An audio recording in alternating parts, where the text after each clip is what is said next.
দণ্ডত প্রণাম। হরে কৃষ্ণ। ভক্তদের অনুরোধ, বললেন প্রভু বৈষ্ণবদেরকে শিবরাত্রি করা উচিত। দ্বিতীয়ত, যে শিবরাত্রি যদি করতে হয় তাহলে কি করণীয়, দ্বিতীয়ত এর মাহাত্ম্যটা কি। তো আমি গ্রন্থে যেভাবে পড়ছিলাম আপনাদেরকে শোনাবো। ফাল্গুন মাসে কৃষ্ণ চতুর্দশী তিথিকে কৃষ্ণ প্রীতির জন্য এই ব্রত অনুষ্ঠান করা বৈষ্ণবগণের কর্তব্য। কুম্ভপুরাণে স্বয়ং শ্রীহরি ভৃগুমুনিকে বলিয়াছেন, নারায়ণ পরায়ণ ব্যক্তিগণের বৈকুণ্ঠ গতি হয় সত্য, নো ডাউট, কিন্তু শিবদেশী হইলে তাহাদিকে ওই বিষ্ণুধাম প্রাপ্ত হয় না। যদি শিবের প্রতি কেউ দেশ করে তারা বৈকুণ্ঠে প্রাপ্তি হয় না। এমনকি চিন্তা করেন, চতুষ্কুমার চলে গেছেন বৈকুণ্ঠ দরজায়, জয় বিজয়ের তারা অভিশাপ দিলেন, অপরাধ হয়ে গেল, তারা প্রবেশ করলেন না। ভগবান এসে দর্শন দিলেন বৈকুণ্ঠের দ্বারে, কিন্তু ভিতরে তাদেরকে নিয়ে গেলেন না, তাদের চলে আসতে হলো। ঠিক সেরকমই ভগবান এসে দর্শন দিয়েছেন বৈষ্ণব অপরাধের ফলে তারা যেতে পারলেন না। ঠিক সেরকমই যদি শিবের নিন্দুক হয় তাহলে তারা বৈকুণ্ঠে যেতে পারবে না। শিব নিন্দাপূর্বক সতত একান্তভাবে আমাকে পূজা করিলেও অযুত সংখ্যক নরকে যাইতে হয়। ভগবানের ভক্ত কিন্তু শিবের নিন্দা করলে তাদের নরকগামী অবশ্যম্ভাবী, নরকে তাকে থাকতেই হয়। মদ ভক্ত শিবদেশী হইলে চন্দ্র সূর্য অবস্থিত যাবৎ তাহাদিকে নরকে পশ্চিমমান হইতে হয়, অর্থাৎ চন্দ্র সূর্য ততদিন যাবৎ আছে তাদের নরকে থাকতে হবে। মদ ভক্ত শিব দেশী হইলে, দ্বিতীয়ত যিনি শিব তিনি আমি, যে আমি সেই শিব, আকাশ ও বায়ুর অভেদ ন্যায় গুণ অবতার রূপে একত্ব হেতু শিব বৈষ্ণব অগ্রগণ্য, অতএব সদাচার বশত শিবরাত্রির ব্রত অনুষ্ঠান করা বৈষ্ণবের উচিত। উদাহরণ, একজন ব্যক্তি জজ যখন বাড়িতে থাকেন তখন স্ত্রীর সঙ্গে একটু ঝগড়া হয়, ছেলের সঙ্গে একটু ঝগড়া হয়, একটু আবার হাসি ঠাট্টাও হয়, কিন্তু ওই জজ যখন কোর্টে যায় বিচার, ওখানে গিয়ে স্ত্রী বলতে পারবে না তুমি এখানে কি করছো, এত দেরি কেন করছো। তখন সন্তানও যদি কোনো অপরাধ করে তার বিচার ওখানে তাকে করতে হয়। আর ওই জজ যখন কোর্টে চলে যায় সন্ধ্যাবেলা, বন্ধু বান্ধবের সঙ্গে ক্লাবে খেলে, কোর্টে না, ওই জজ যখন সন্ধ্যাবেলা ক্লাবে চলে যায় সবার সঙ্গে খেলা করে, তখন লোক অনেকে উপহাস করে, অনেকেই টুকটাক গালিও দিয়ে দেয়, কিন্তু তার জন্য তাদের কোনো পানিশমেন্ট হয় না। কিন্তু ওই জজ যখন কোর্টে বসে তখন যদি সামান্য একটুকে উপহাস করে তাকে দণ্ডের ভাগী হতে হয়। যে স্ত্রী বাড়িতে ঝগড়া করছে সেই স্ত্রী যদি কোর্টে গিয়ে সামান্য কিছু বলে তাকে তার দণ্ডের ভাগ হতে হয়।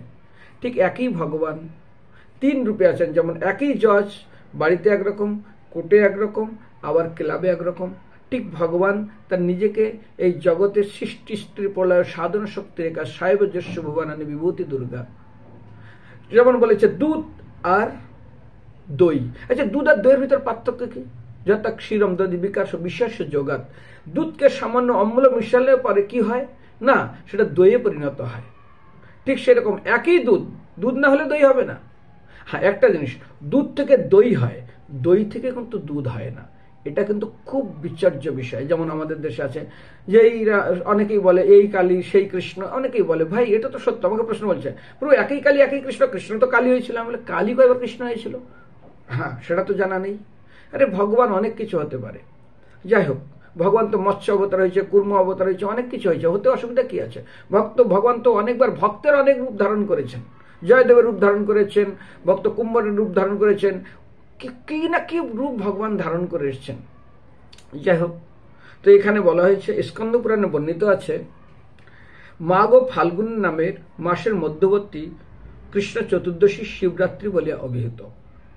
ভূলোকে যত শিবলিঙ্গ আছেন চতুর্দশী রজনীতে দেবশঙ্কর সেই সমুদায়ে অধিষ্ঠিত হইয়া থাকেন, তার জন্য এই চতুর্দশী তিথিকে শিবরাত্রি বলা হয়। এই তিথিতে স্বয়ং শিবজি যত শিবলিঙ্গ আছে সবার ভিতরে তিনি অবস্থান করেন, প্রবেশ করেন।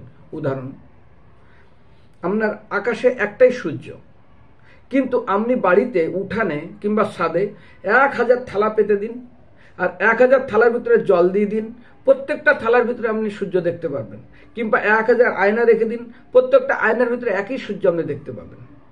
ঠিক এই দিনেই স্বয়ং শিবজি প্রত্যেকটা শিবলিঙ্গের ভিতরে তিনি প্রবিষ্ট হন, অর্থাৎ প্রবেশ করেন। উহা শিবের প্রিয়তম তিথি। সকলের পক্ষে শ্রদ্ধা সহকারে চতুর্দশী তিথি উপবাস করা উচিত, কিন্তু ত্রয়োদশী বিদ্যা ব্রত বৈষ্ণবগণের কর্তব্য না। যে ত্রয়োদশী এবং চতুর্দশী ত্রয়োদশীতে লাগলো চতুর্দশী, এটা না, চতুর্দশী যুক্ত পঞ্চমী, পূর্ণিমা যুক্ত, অর্থাৎ চতুর্দশী ছাড়াটা যদি পূর্ণিমায় প্রাপ্ত হয় সেটাই করবেন। ত্রয়োদশীতে লাগলো, চতুর্দশী ছাড়লে ওটা করা যায় না। বিদ্যা এবং শুদ্ধা আপনি ছাড়বে, অর্থাৎ পূর্ণিমা যুক্ত চতুর্দশী পালন করবেন। যিনি চতুর্দশীতে শিব পূজা করিয়া নিশা জাগরণ করেন তাহাকে জননীর স্তন পান করিতে হয় না, অর্থাৎ তিনি আর পুনর্জন্ম লাভ করেন না, তিনি বৈকুণ্ঠ প্রাপ্তি হন। পদ্মপুরাণে গৌরীর প্রশ্নে মহেশ্বর বলিয়াছিলেন, আগে শুনলেন স্কন্দ পুরাণ, এখন পদ্মপুরাণে শিব পার্বতীর কথা হচ্ছে। মাঘ ও ফাল্গুন মাসের মধ্যে যে কৃষ্ণ চতুর্দশী, তাহাতে উপবাস এবং জাগরণ করলে মহাদেব পূজিত হইয়া ভক্তি মুক্তি প্রদান করেন। তিনি ভক্তি অর্থাৎ ভোগ, মুক্তি অর্থাৎ জড়জগৎ থেকে মুক্তি। যেমন একাদশীতে উপবাস থাকিয়া দ্বাদশীতে বিষ্ণু অর্চন করিলে সর্বপ্রকার কামনা সিদ্ধ হয়, সেইরূপ শিব রাত্রি ব্রত করিলে মহাদেব ব্রতীকে নরক হইতে ত্রাণ করেন। বিশেষ করে আমরা জানি কাশীতে যখন কেউ মারা যায়, স্বয়ং শিবজি গিয়ে তাদের কানে রাম নাম মন্ত্র তিনি এই জগৎ থেকে তাকে মুক্তি দান করেন, এই জন্য মুক্তিক্ষেত্র বলা হয়। যেরূপ শিবরাত্রিতে ব্রত করলে মহাদেব ব্রতীকে নরক হইতে ত্রাণ করেন। পুরাকালে অর্বুদ দেশে সুন্দর সেন নামে এক পাপিষ্ট নিষাদ রাজ বাস করতে, নিষাদ মানে যারা জঙ্গলে বাস করে। একদা ওই নিষাদ রাজ কুকুর সঙ্গে লইয়া মৃগায়তে বনে গিয়েছিল। দৈব যোগ বশত সেই ব্যাধ মৃগাদি কোনো পশু না পাইয়া ক্ষুধা এবং পিপাসাতে সমাধি কাতর হইয়া পড়িল, অর্থাৎ ক্ষুধা এবং পিপাসায় তিনি অত্যন্ত কাতর হয়ে পড়েন। ক্রমে রাত্রি উপস্থিত হইলে সেই নিষাদ পর্বত উপরে আরোহণ করিয়া কোন সরোবরের তীরে নিকুঞ্জ মধ্যে অবস্থান করিতে লাগিল, অর্থাৎ বিভিন্ন পশুর ভয়ে রাত্রে যে তাকে খেয়ে ফেলে, তো একটা উঁচু পর্বত মতো ছিল, সেখানে উঠলেন। উঠে তিনি সেখানে অবস্থান করলেন। কাকে অবস্থান করলেন? গাছকে, আবার পাবেন না, গাছের উপরে তিনি অবস্থান করতে লাগলেন। এখানে বর্ণনা করা হয়েছেন নিকুঞ্জ মানে একটা জঙ্গলের মধ্যে। সেই নিকুঞ্জের মধ্যে একটি বিল্লবৃক্ষ ও তাহার তলদেশে শিবলিঙ্গ ছিল। সেই যে পাহাড়ের উপর উঁচু জায়গা যেখানে গেছিলেন, তার নিচে ছিল শিবলিঙ্গ, উপরে ছিল একটা বিল্লবৃক্ষ। ব্যাদ শরীর রক্ষার্থে সেই নিকুঞ্জের মধ্যে অবস্থানকালে নিমস্ত সেই শিবলিঙ্গের উপরে বিল্লপত্র সকল পতিত হইয়াছিল, অর্থাৎ তিনি যখন সেই বেলগাছে উঠতে যাচ্ছিল, নিচে রাখলে প্রাণী আক্রমণ করবে, তখন তার আঘাতে ঝাড়া পেয়ে কয়েকটা বেল পাতা ওই বেলগাছ থেকে, যেগুলো পাতা একটু কমজোরি হয়ে গেছে, তারা ওই শিবলিঙ্গের উপরে পড়ে গেল।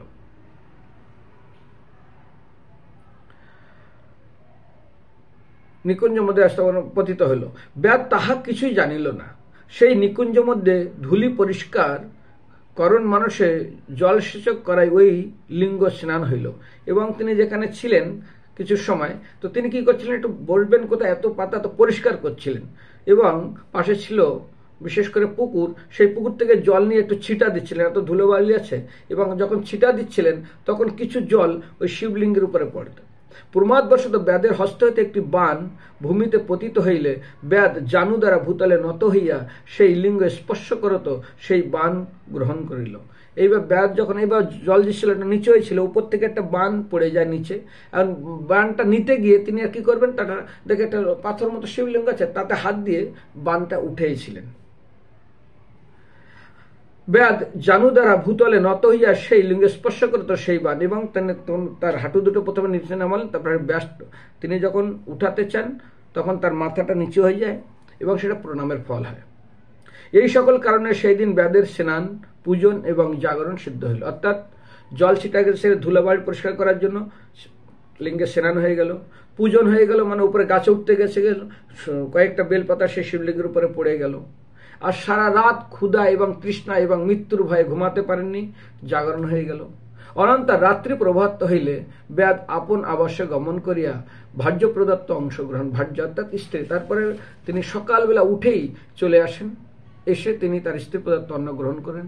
ক্রমে ব্যাদের আয়ুষ্কাল পূর্ণ হইলে যমদূত আসিয়া ব্যাদকে পাশ দ্বারা বন্ধনপূর্বক যমপুরে নরক যন্ত্রণা ভোগ করার্থে, অর্থাৎ নরক ভোগানোর্থে তাকে যমলোকে নিয়ে যান। এমন সময় আমার দূত যাইয়া দুধ নিয়ে যেতে প্রস্থান করিল, অর্থাৎ তাকে নিয়ে যাওয়ার জন্য তৈরি হলেন। এমন সময় আমার দূত যাইয়া যমদূতকে জয় করিয়া ব্যাদকে বন্ধন হইতে মুক্ত করিল। শিব বলছেন পার্বতীকে, সঙ্গে সঙ্গে আমার দূতগণ অর্থাৎ শিবের অনুচরগণ যেমন বীরভদ্র আদি তারা গিয়ে কি করলেন না যমদূতদের হাত থেকে তাকে বন্ধন থেকে মুক্ত করলেন। পরে সেই ব্যাধ কুকুরের সহিত মদিয়ে পুরে আগমন করে আমার পার্শ্বচরণ মধ্যে নিকষ্ট ঘটলেন এবং তিনি শিবের পার্শ্বদে পরিণত হলেন। এইরূপে ব্যাধ অজ্ঞানবশত উপবাস করিয়াও ঈশ্বর অর্থাৎ শিবের কৃপা লাভ করিলেন। যাহারা জ্ঞানতে এই শিবরাত্রি ব্রত করে তাহাদের সর্বদি পাপক্ষয় হইয়া থাকে। এই ব্রত ত্রয়োদশীর দিন ব্রতী শিবের অর্চনা করিয়া সংযতভাবে থাকিবে। চতুর্থ দিশে অর্থাৎ ত্রয়োদশীতে তাকে অবশ্যই সংযত অর্থাৎ কিছু নিয়ম আছে।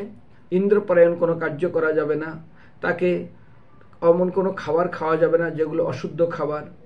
চতুর্দশীর দিনে প্রাতকালে এইরূপ সংকল্প করিবে এবং বলিবে, হে মহেশ্বর, হে শিব, হে বৈষ্ণবানং যথাসম্ভু, আমি অদ্য চতুর্দশী রাত্রিতে উপবাসপূর্বক জাগরণ করিয়া শক্তি অনুসারে পূজা, দান, জপ ও হোম করিব। চতুর্দশীতে উপবাস করিয়া পরায়ে পারায়ণ করিব। তুমি আমার বাসনা পূর্ণ করো। পঞ্চগব্য ও পঞ্চামৃত। পঞ্চগব্য মানে জানেন অল্প গোবর, অল্প গোমূত্র, দুধ, দই, বোঝেন কি, এইগুলো নিয়ে তাকে পঞ্চগব্য এবং দধি এগুলো দিয়ে শিবের পূজা করবেন। পঞ্চামৃত দ্বারা, পঞ্চামৃত কি, দুধ, দই, ঘি, মধু এবং চিনির জল কিংবা মিশ্রির জল। শিবলিঙ্গে স্নান করার পরে গুরুদেবের নিকটে মন্ত্র এবং তার পূজা প্রণালী শিক্ষা করণীয়। বৈষ্ণব হইয়া শিবরাত্রি ব্রত করিলে কৃষ্ণ ভক্তির সর্ববর্ষী রুদ্রের প্রসাদে শ্রীকৃষ্ণ প্রেম ভক্তি বর্ধিত হইয়া থাকে। সেই জন্য আমরা অত্যন্ত ভাগ্যবান যে এই ব্রত পালন করার সৌভাগ্য আমরা পাবো। এই জন্য ভক্তদের নিকটে নিবেদন, চেষ্টা করবেন বিশেষ করে এই ব্রত পালন করার জন্য।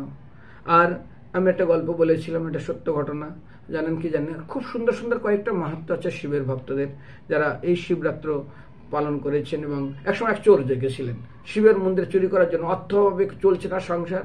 তা সারা রাত ধরে শিবের মাথার উপরে ঘন্টা, শিবলিঙ্গের উপর ঘন্টা খুলতে চেষ্টা করলেন কিন্তু পারলেন না। আর ওই ব্যাধ ছিল, ওই চোর ছিল, হাইটে খুব ছোট, অনেক কষ্ট করে যখন পারলেন না কিছু ইট নিয়ে আসলেন, ইট সাজিয়ে তার উপরে গিয়ে তিনি ঘন্টা খোলার চেষ্টা করলেন। সারা রাত ব্যর্থ হয়ে যাবে, তো খেটেছি, সকাল হওয়ার সময় গেছে, ভোর হয়ে যাবে, লোকজন উঠে যাবে। কিন্তু ও যখন খুলতে গেছিল ইটগুলো সরে যায় আর শিবের উপরে পড়ে খুব ব্যথা পায়, পরে রেগে যায়, সারা রাত চেষ্টা করেছে, ব্যর্থ হবে। এইবারে তিনি শিবের লিঙ্গের উপরে উঠে দাঁড়িয়েছেন, দাঁড়িয়ে ঘন্টা খোলা শুরু করেছেন। হঠাৎ করে শিব সেখানে আবির্ভূত হয়ে গেলেন। আর শিবকে দেখেও বলে, এই বর্তমানে হাতে ত্রিশূল আমার, এখানেই হরে কৃষ্ণ। শিব বলছে বৎস, এ শুনছে বধ আর বৎস। বলছে প্রভু কি বলছে? বলে তুমি বর মাঙ্গো। বর মাঙ্গো না বধ মাঙ্গো? বলে বর মাঙ্গো। বলে কি বর মাঙ্গো? কেন বর মাঙ্গো? রে তুমি বর মাঙ্গবে না মানে? আমাকে কেউ গঙ্গার জল, কেউ একটু ফুল, কেউ একটু দুধ, কেউ একটু মধু, কেউ একটু দই, এইসব চড়ায়, কেউ বেলপাতা, কেউ ধুতরা ফল, কিন্তু আজ পর্যন্ত তোমার মতো সম্পূর্ণ নিজেকে চড়ায়নি। যেমন দেখবেন শিবলিঙ্গের উপরে দুধ দেয়, চিনি ফল দেয়, তারপর দুধটা ফুল দেয়, এইসব দেয়, গঙ্গার জল দেয়, কিন্তু নিজেকে শিবের উপরে চড়ায়নি। শিবজি বলছে তুমি আজ তোমাকে নিজেকে সম্পূর্ণ আমার উপরে চড়িয়ে দিয়েছ, তুমি তোমার মতো ভক্ত আর কেউ নেই, তুমি বর মাঙ্গো। তো শিব হলো বৈষ্ণবানং যথাসম্ভব, তার নাম হলো অদর্শী বৈষ্ণব। তিনি কোনোদিন বৈষ্ণবের দোষ দর্শন, এই বৈষ্ণব কোনোদিন দোষ দর্শন করেন না। তো সেই জন্য আমরা বিশেষ করে ভগবানের কাছে প্রার্থনা করব। বৈষ্ণব তিনি হলেন আমাদের চতুর্সম্প্রদায় আছেন। চতুর্সম্প্রদায়ের ভিতরে রুদ্র সম্প্রদায় হলো বিষ্ণুর সঙ্গে হলো আমাদের আচার্য বৈষ্ণব সম্প্রদায়, আর ওরা শিবজি থেকে এসেছে। শ্রীমদ্ ভাগবতম আমি চতুর্থ স্কন্ধে পড়বেন। রুদ্র গীত নবপ্রচেতাকে ভগবান শিব এত সুন্দরভাবে উপদেশ দিচ্ছেন। 13 অধ্যায়, 14 অধ্যায়, 23, 24 অধ্যায় দেখবেন তারা কত প্রিয় হন শিবের, যারা কৃষ্ণ ভক্ত হয়। এবং শিবজি সেখানে শ্রীমদ্ ভাগবতমে বলছেন, ভক্তরা অত্যন্ত মনোযোগ সহকারে মনে রাখবেন, শ্রীমদ্ ভাগবতমের 12 স্কন্ধের 10ম অধ্যায় 7 নম্বর শ্লোক, অত অপি সংবাদিশম ভবানী এতন সাধুনা অহিমে পরম লাভ নুনম সাধু সমাগম। হে ভবানী, হে পার্বতী, চলো আমরা মার্কণ্ডে ঋষির সাথে ভগবত কথা আলোচনা করি। এই জগতে সাধুর সঙ্গে ভগবত কথা আলোচনা করার মতন শ্রেষ্ঠ কার্য আর কল্যাণকর কার্য আর এর থেকে উচ্চ প্রাপ্তি আর কিছুই হতে পারে না। ঠিক সেরকমই মার্কণ্ডে ঋষি শিবের কাছে যখন শিব বললেন, মার্কণ্ডে তুমি আমার কাছে বর চাও। বরম একম বৃণীহ তথাপি পুণ্যম কর্ম বিবর্ষণম ভগবত উচ্চিতম ভক্তিম তৎপরেষু তথাতই। আমি আপনার নিকটে একটাই বর প্রার্থনা করি, আমি ভগবান ও তার ভক্তের প্রতি অবিচলিত ভক্তি সহকারে ভগবত ভক্তের সঙ্গ প্রাপ্ত হতে পারি, এই বর আপনি দিন। এবং স্বয়ং শিবজি এই বর স্বয়ং মার্কণ্ড ঋষিকে দণ্ডবত প্রণাম। ভক্তদের জন্য এক বিশেষ সুন্দর সমাচার, এটা মন দিয়ে শ্রবণ করবেন। শ্রীমদ্ ভাগবতমের 4th স্কন্ধ, অধ্যায় 24, রুদ্রগীত, সেখানে শ্লোক নম্বর 17 আমরা দেখবেন বর্ণনা করেছে, সঙ্গম খলু বিপ্র ঋষি শিবেন ইহ শরীরিণাম দুর্লভম মুনেহ দর্দুহু অসঙ্গত যম অবিস্পিতম। অর্থাৎ মহর্ষি বিদুর বললেন, হে ব্রাহ্মণ শ্রেষ্ঠ, জড়দেহের বন্ধনে আবদ্ধ জীবদের পক্ষে শিবের সাক্ষাৎ লাভ করা অত্যন্ত দুর্লভ। যারা জড় বন্ধনে আবদ্ধ তাদের পক্ষে শিবের দর্শন অত্যন্ত কঠিন। এমনকি সমস্ত জড়শক্তি থেকে মুক্ত এবং শিবের সঙ্গ লাভের জন্য সর্বদা ধ্যানে মগ্ন হওয়ায় যারা ঋষিরাও তার সঙ্গ এবং তার দর্শন পেতে পারেন না। সেই জন্য আজ ভক্তদের কাছে নিবেদন, শিবের প্রতি কোনো দ্বেষ করবেন না। আর শিবরাত্রের দিন অবশ্যই মনে রাখবেন, 4th স্কন্ধে শ্রীমদ্ ভাগবতমের 24 অধ্যায়ে কিছু না হোক 79টা শ্লোক আছে। অর্থাৎ রুদ্রগীত, রুদ্রদেব তিনি বলছেন তার নিজের মুখের কথা, আপনারা শ্রবণ করবেন। এবং এই তিনি বিশেষ করে আজ নবপ্রচারকদেরকে তিনি কি শিক্ষা দিচ্ছেন সেটা আমাদের ভক্তদের অবশ্যই জানা উচিত। শ্রীমদ্ ভাগবতমের সুখদেব গোস্বামী আবার 4th স্কন্ধের 24 অধ্যায়ে, যদিও আমরা দেখবেন বর্ণনা করেছে, দেব দেব মহাদেব ভূতাত্মন ভূত ভাবন ত্রাহিমম শরণাপন্ন ত্রিলোক্য দহনা বিষাদ। এই শিবজীবীর কাছে শিখবেন কি? একটাই শিক্ষণীয় আছে, ভালোটা নিজের জন্য নয়, অমৃত দান করে দিলেন আর বিষটা নিজের জন্য রেখে দিলেন। আমাদের ভক্তদের কর্তব্য, ভাই ভালো জিনিসটা সবাই বেটে খাও আর খারাপটা নিজের জন্য রাখো। ত্রিলোক্য দহনা বিষাদ, তিনি গ্রহণ করেছিলেন বিষকে। কত বড় ভক্ত, বিষ্ণু পাদপদ্মে তিনি গঙ্গায় ধারণ করে রেখে দিয়েছেন। আজ আমরা বৃন্দাবনে গোপেশ্বর মহাদেব প্রণাম মন্ত্র বলছেন, বৃন্দাবন অবনীপতে জয় সোম সোম নন্দ সনন্দন। খুব সুন্দরভাবে আপনি এটা পড়বেন এবং দেখবেন, বৃন্দাবন অবনীপতে জয় সোম সোম সন্দ নন্দ সুনন্দ বৃন্দাবন অববতী জয় সোম সোম। হরে কৃষ্ণ। শ্লোকটা হলো যেমন গোপেশ্বর মহাদেব, বৃন্দাবনে অবনীপতে জয় সোম সোম নন্দ সুনন্দ সুতম বৃন্দাবনে অবনীপতে জয় সোম সোম নির উপদিকং মে। এই শ্লোকে বলা হয়েছে, হে প্রভু, দয়া করে আমার সমস্ত উপাধি থেকে মুক্ত করে নন্দ সুনন্দ এবং চতুষ্কুমাররা যেমন আপনার কাছে ভক্তি সম্বন্ধে জিজ্ঞাসা করে তিনি ভগবত ভক্তি প্রাপ্ত হয়েছিলেন, সেই ভক্তি আমাকে দিন, অন্য কোনো কিছুর প্রতি যেন আমার আশা না হয়। তো সেই জন্য ওহে ক্ষেত্রপাল শিব তুমি দয়াময়, কৃষ্ণ ভক্তি দেহমরে হইয়া সদায়। শিবজি সবসময়ের জন্য ধামকে রক্ষা করেন। আপনি বৃন্দাবনে যাবেন, সেখানে বলা হয়েছে 4 জন শিব বজ্রনা প্রতিষ্ঠা করেন, ভূতেশ্বর মহাদেব, কামেশ্বর মহাদেব আর গোপেশ্বর মহাদেব আর চক্লেশ্বর মহাদেব, 4 জন আছেন। ভূতেশ্বর মহাদেব হলো কেশবজি অর্থাৎ মথুরায়। যদি ভূতেশ্বর মহাদেবকে দর্শন না করে আপনি কেশবজি ভগবানকে দর্শন করেন, আপনি ফল পাবেন না। গোবর্ধনে হলো চক্লেশ্বর, দ্বিতীয়ত কামবনে হলো কামেশ্বর, এবং বিশেষ করে আজ বৃন্দাবনে হলো গোপেশ্বর। বৃন্দাবনে অবনীপতে জয় সোম সোম নন্দ সুনন্দ ব্রজ বিলাসী যুগাঙ্গুর পদ্মে নিতরম নির উপদিকং মে। সেই শ্লোকে বলা হয়েছে যে আপনি এ করুন। আরেকটা জিনিস রাখবেন, যেখানেই যাবেন না, আমাদের ইস্কন মন্দির ঠিক পাশের দেখবেন শিব মন্দির আছে। আগের তো শিব গিয়ে জমিটা তৈরি করেন তার প্রভুর জন্য। আরেকটা জিনিস, ভগবান কৃষ্ণের সেবায় যা কিছু লাগে শিবজি কোনো কিছু গ্রহণ করেন না। যে ফুল ভগবানের সেবায় লাগবে, তার প্রভুর সেবায় লাগবে, সে ফুল তিনি নেবেন না। যে পাতা ভগবানের সেবায় লাগবে সেটা তিনি নেবেন না। ধুতরা ফুল কোনো সেবায় লাগে না, ভগবানের সেবায় লাগে, ওই জন্য তিনি গ্রহণ করেছেন। বিষ ধুতরা ফল কেউ খায় না, সেই ফল তিনি গ্রহণ করেছেন। অর্থাৎ তার প্রভু ভগবানের সেবায় যে বস্তু লাগে কৃষ্ণ শিবজি সেই বস্তু কোনোদিনের জন্য নিজের জন্য ব্যবহার করেন না। তার প্রভুর সেবায় প্রভুর জিনিস কেন তিনি ভোগ করবেন? এমনই তিনি মহান, সেই জন্য আমরা শিবের কাছে প্রার্থনা করব, ওহে ক্ষেত্রপাল শিব তুমি দয়াময়, কৃষ্ণ ভক্তি দেও মোরে হইয়া সদায়, এই প্রার্থনা করবেন। আপনি মায়াপুরে ঢুকতেই দেখবেন আমাদের ধামেশ্বর মহাপ্রভু, সেই জন্য সবাইকে কৃপা করে বিশেষ করে ক্ষেত্রপাল শিবকে সম্মান করবেন, ব্রত পালন করবেন। হরে কৃষ্ণ।